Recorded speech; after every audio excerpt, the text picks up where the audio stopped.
Gradonačelnika Beograda koji nam je juče rekao da će na 3 mesta kopati rov dubine 80 cm koji ide ovako preko nasipa. Znači, to je ludilo. Što oni hoće da rade, potopit će nas sve.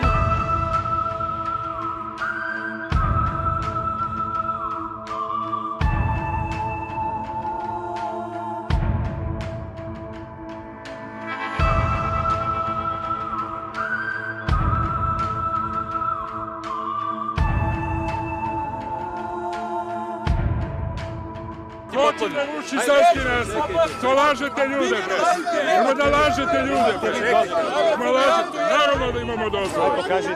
Ajde pokažite dozvolu. Gde je dozvola? Evo je dozvola. Čekajte samo trenutak. Dajte da je slikam. Branislave, Branislav Tomić za naš kej. Evo vam dozvola. Dobro. Evo vam dozvola, slikajte kako ćete dozvolu. Nemate ništa.